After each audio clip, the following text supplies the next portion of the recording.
Hello স্টুডেন্টরা, tuition রুমে তোমাদের স্বাগতম। আজকে আমি তোমাদের ক্লাস 8-এর ইতিহাসের চতুর্থ অধ্যায়টা পড়াবো, ঔপনিবেশিক অর্থনৈতিক চরিত্র। আর আশা করি তোমাদের ফার্স্ট টার্ম পরীক্ষা হয়ে গেছে। আজকে আমি সেকেন্ড টার্মের সিলেবাস অনুযায়ী তোমাদের পড়াবো, ইতিহাসের শর্ট কোশ্চেনগুলো করিয়ে দেবো।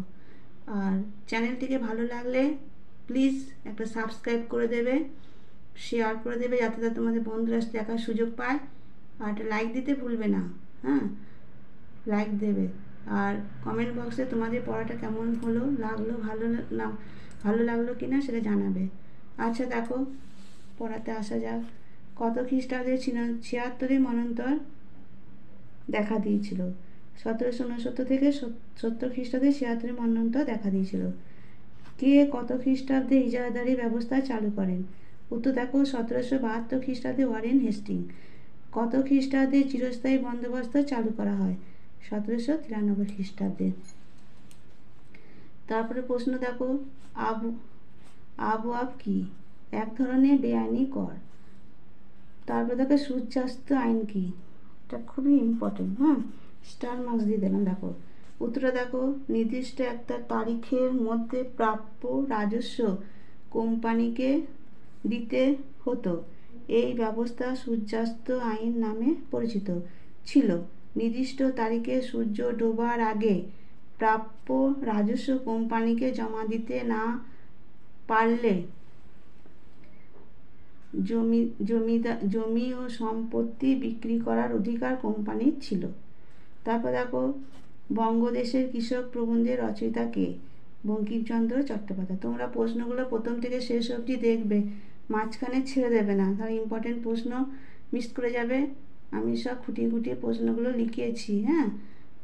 তারপর দেখো, রায়তরাই বন্দোবস্ত কোথায় কোথায় চালু হয়?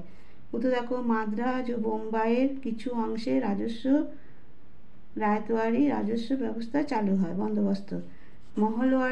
মহল কথাটির অর্থ কী? উত্তর দেখো, মহল কথাটির অর্থ কয়েকটি গ্রামের সমষ্টি। তারপরে দেখো, পল্লী গ্রামস্থ প্রজাদের দুরবস্থা প্রবন্ধের রচয়িতা কে? উত্তর হবে অক্ষয় কুমার দত্ত। তারপরে প্রশ্ন দেখো, মহাজনী ব্যবস্থা।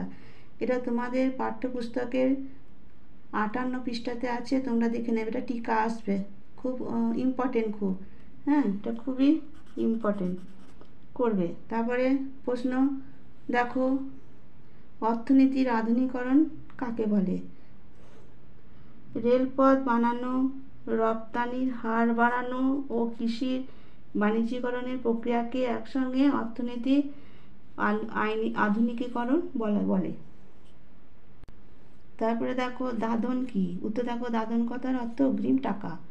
তারপরে নীল বিদ্রোহ কত খ্রিস্টাব্দে ঘটেছিল? 1859 থেকে 60। তারপরে দেখো, বাগিচা শিল্প, টিকা লিখবে, এটা ইম্পর্টেন্ট খুবই, এগুলো সব ইম্পর্টেন্ট। এটা তোমাদের বইয়ের 60 পাতাতে আছে। তারপর দেখো, ভাগ চাষি কাদের বলে? যে সকল কৃষকরা তাদের জমি হারিয়ে অন্যের জমিতে চাষ করত তাদের ভাগ চাষি বলা হতো। তারপর দেখো, কত খ্রিস্টাব্দে রেলপথ বসে এর জন্য কত টাকা খরচ হয়েছিল?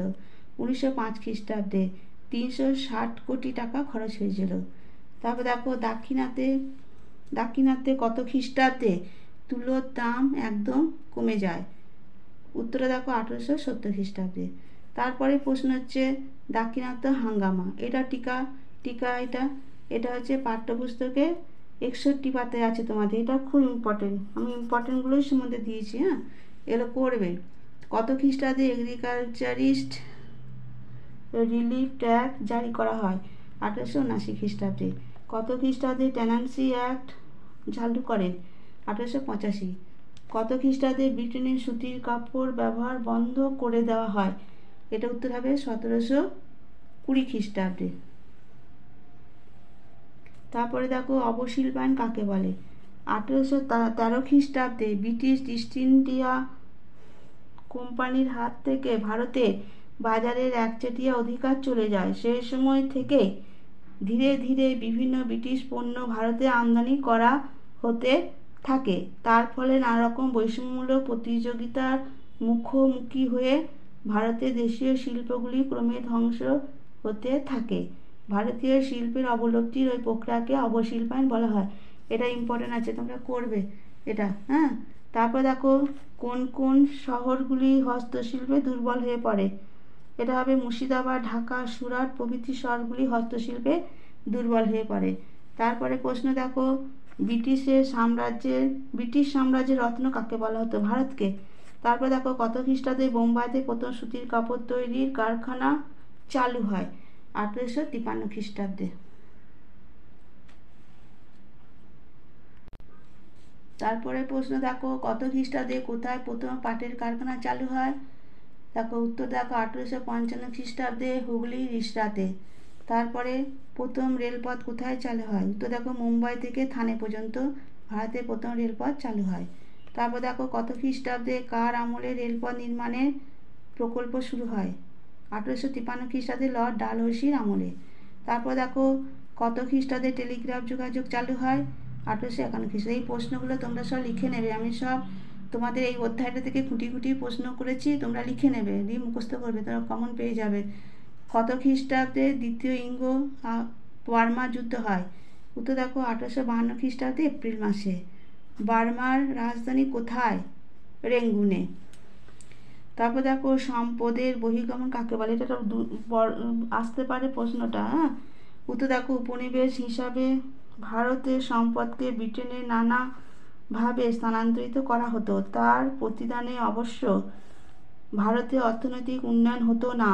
এইভাবে দেশের সম্পদ বিদেশে চালান হওয়াকে সম্পদের বহির্গমন বলে। তারপরে দেখো ভারত থেকে বছরে কত মূল্যের সম্পদ ব্রিটেনে যেত? তো দেখো 2 থেকে 3 কোটি স্টার্লিং মূল্যের সম্পদ ব্রিটেনে যেত। তারপরে দেখো 1854 খ্রিস্টাব্দ থেকে 1901 খ্রিস্টাব্দের মধ্যে দুর্ভিক্ষে কত লোক মারা যান? উত্তর 2,89,00,000 মানুষ। তারপর দেখো কত খ্রিস্টাব্দে পলাশীর যুদ্ধ হয়? এটা কমন প্রশ্ন খুব। 1757 খ্রিস্টাব্দে পলাশীর যুদ্ধ হয়।